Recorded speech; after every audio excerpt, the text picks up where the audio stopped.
La RDC utilisera-t-elle la machine à voter pour le scrutin prévu le 23 décembre prochain?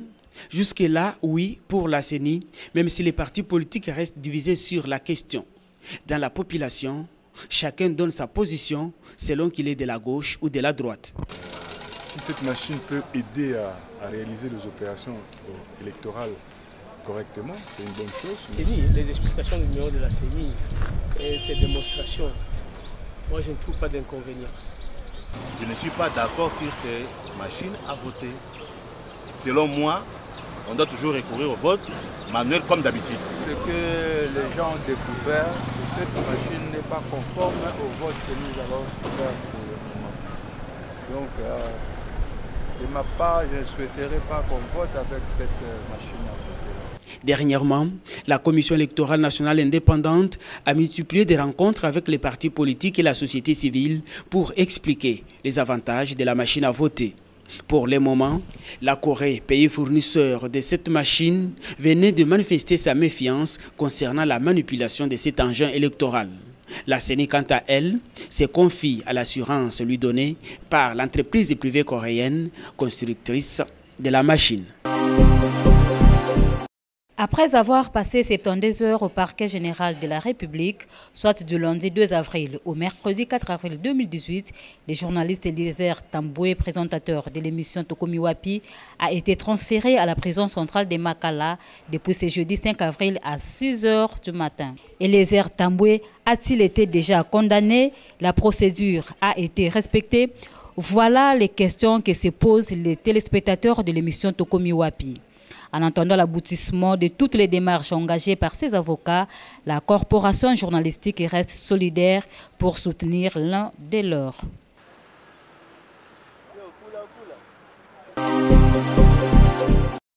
Après 3 jours de mécontentement, l'intersyndicale nationale du Congo en réunion. Ces syndicalistes évaluent la grève tenue du 2 au 4 avril. Ils exigent du gouvernement l'application du taux du SMIC à 5 $ par jour pour le premier palier.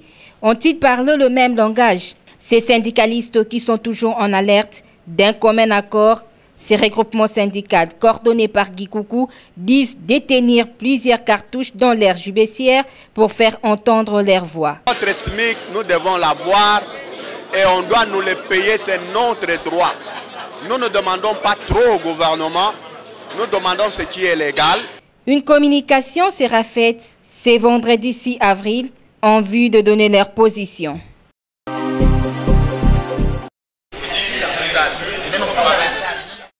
Clôture mercredi 4 avril de l'atelier de 2 jours organisé par la Commission nationale de la réforme foncière sur la mise à jour du document de programmation de la réforme foncière et lancement des groupes thématiques de la CONAREF. Au total, 5 groupes thématiques ont été mis en place afin d'obtenir un document de synthèse pouvant mettre en exergue les éléments fiables de concourir à la réforme foncière. Léon Tondo Lumoka, secrétaire général des affaires foncières, a représenté le ministre empêché. Qui ont été consacrés respectivement à la validation entre parties prenantes du document de programmation de la réforme foncière et au lancement des groupes thématiques de la CONAREF. C'est ici pour moi l'occasion de remercier chacun de vous pour les discussions constructives et pertinentes qui ont permis à ces assises d'atteindre les résultats qui leur étaient assignés.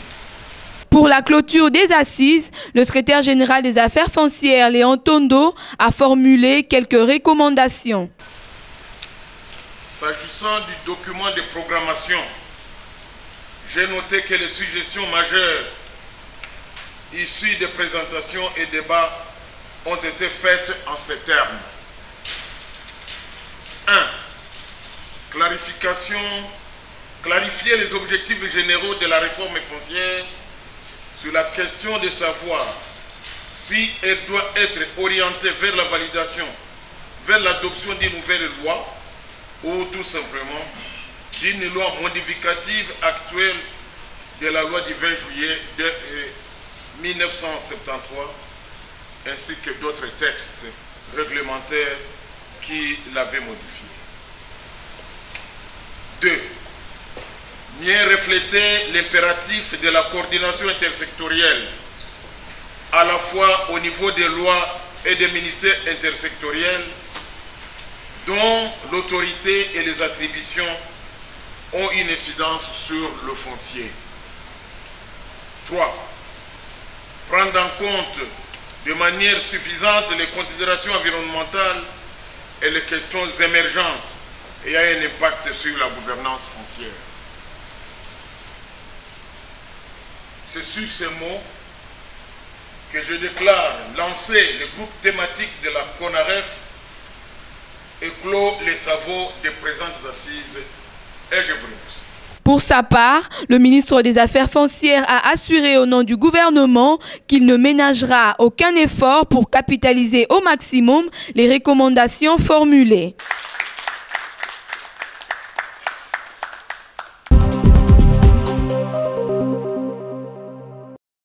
La table ronde organisée depuis le lundi 2 avril par le ministère du Commerce extérieur sur la promotion des exportations des produits congolais s'est clôturée ce mercredi 4 avril 2018 au Salon Congo du Pullman Hotel. Plus que jamais engagé de mettre fin à la dépendance de la RDC aux importations des produits alimentaires et manufacturiers étrangers, ces travaux qui font suite aux mesures du gouvernement lancées contre la fraude fiscale et douanière, la fraude à l'import-export, la multiplicité des taxes ainsi que la contrebande au niveau des frontières, ces travaux se sont attelés de concrétiser les différentes stratégies et pistes de solutions afin de définir une nouvelle politique économique basée sur la diversification et la fluctuation locale. Mesdames et messieurs, la présente table ronde nous a offert les cadres et l'opportunité de réfléchir sur les politiques et stratégies à mettre en place pour produire davantage en vue de mieux exporter et de réduire ainsi la dépendance de la RDC aux importations. Elle nous a offert l'occasion crucial de proposer des solutions durables aux faiblesses structurelles de notre commerce extérieur, notamment le déséquilibre de la balance commerciale, la prédominance des produits primaires dans la structure de nos exportations, l'étroitesse de la gamme de produits agricoles et manufacturiers exportés, la prédominance des importations de produits agricoles dans la catégorie des produits primaires et la prédominance des importations de produits manufacturiers si l'ensemble des importations. Il est impérieux qu'une synergie prenne forme et réalité quant à l'exécution des 101 recommandations se rapportant aux 4 secteurs clés concernés par ces assises, notamment l'économie, les télécommunications, la régulation et l'institutionnel. Les participants ont proposé de lever l'option d'identifier les secteurs et les produits clés à exporter, élaborer des priorités, bien qu'en ces moments tout est priorité. Intégrer les résolutions de la table ronde dans le plan national stratégique pour le développement. Organiser la production et la transformation, la distribution de produits stratégiques. Améliorer la connectivité physique et numérique pour la mobilité des personnes, de biens et de l'information. Pour rendre toute son importance à l'événement, le gouvernement de la République, représenté par le Premier ministre Bruno Tshibala Nzeze, s'est assigné de relever le défi vu qu'il s'avère que les finances publiques jouissent de l'embellie des cours de certains produits locaux. Je vous remercie surtout pour avoir permis. Le gouvernement est disposé des outils de travail de référence concernant des actions et des stratégies à mettre en œuvre pour la promotion et le développement des exportations de notre pays. Mais pour exporter les produits congolais, il faut d'abord commencer par les produits.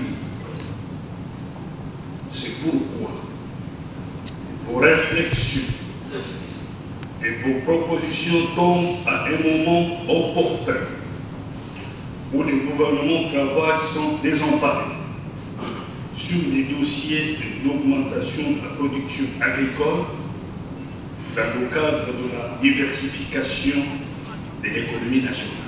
La table ronde sur la promotion des exportations a été une belle occasion de déclencher la primauté des PME et PMI locales en accord avec l'appui du gouvernement de la République.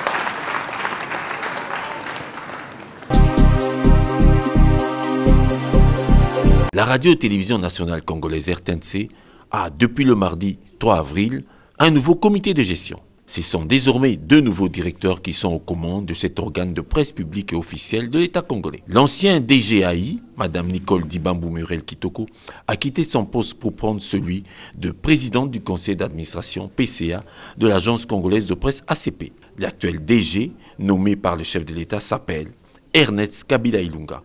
Et le DGA, lui, bien connu des milieux de la presse, s'appelle Freddy Mulumba Kabouaï, ancien DG du journal Le Potentiel et du média Télé 7, avant de diriger le magazine Renaissance, à travers lequel cet homme des médias très engagé contre la balkanisation du Congo multipliait des plaidoyers pour le secteur. La presse congolaise est malade comme les hommes politiques aussi. Il ne faut jamais oublier que cette presse est née, donc la presse plurielle, grâce à ce que M. Mobutu avait dit, la libération politique. On a libéré aussi les médias.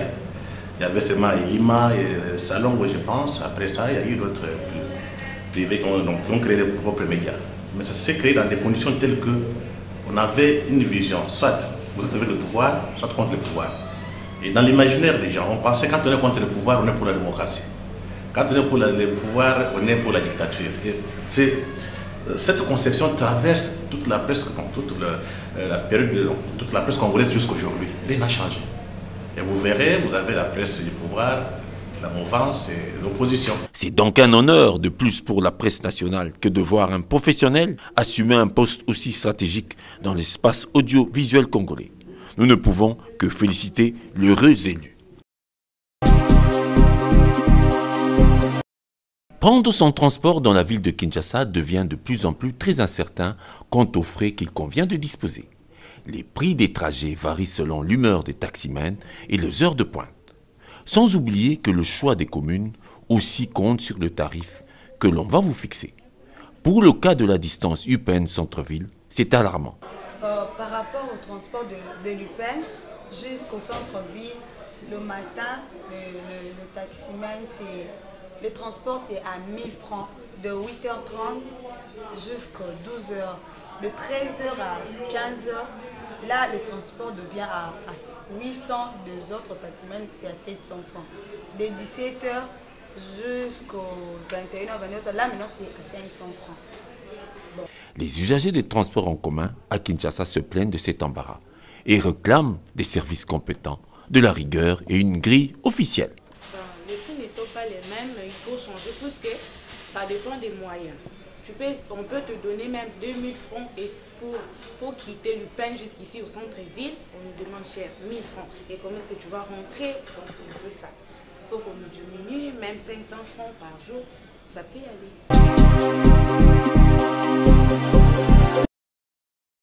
Être à bord d'un taxi-bus de transport en commun à Kinshasa exige les nerfs solides. Les réalités dans les taxis ou taxi-bus sont telles que chaque client se permet de faire ce que bon lui semble, c'est-à-dire écouter la musique à un volume ennuyant les autres ou engager un débat interminable. Quelqu'un qui nous donne leur avis sur ces comportements. Selon moi, je pense que ce n'est pas une bonne manière parce que le bus, c'est comme un lieu public. Alors on ne peut pas venir faire ces choses privées dans un lieu public. Parce que chacun a ses humeurs, vous ne connaissez pas les problèmes qu'a chacun dans le bus et vous venez vous chanter. Peut-être que tout le monde n'a pas besoin de la musique. Bon, pour nous venir bien, tant que tu bus, il faut se concentrer sur le chauffeur à la destination. Il y a makelele ko distrait chauffeur za bien te na kidi ba pe beaucoup ça l'accident en tout cas pour nanga la linga te pe na ko ebisi bomba li solo soto kiti nde to weba ninga o développer ma solo fanga mon pe na beta ma solo de fois si je sois avec mes copines, mes sœurs et tout. Bon, par là je veux dire non, je peux dire aussi oui. Non, pourquoi? Oyebi ba imera bato au kotina bango bis moroté oko bando solo là et ko gêner batou. Comme ça, papa batanga trop, fonctionnaire, excusez-moi. Bango balingara vraiment ba dérangement té surtout na tanga. Déjà baza concentré na musala na bango bino boko kota bobeta ma solo, peut-être koko gêner bango. Changement de mentalité est une notion qui devra intérioriser chaque Kinois, surtout savoir quel acte poser en public.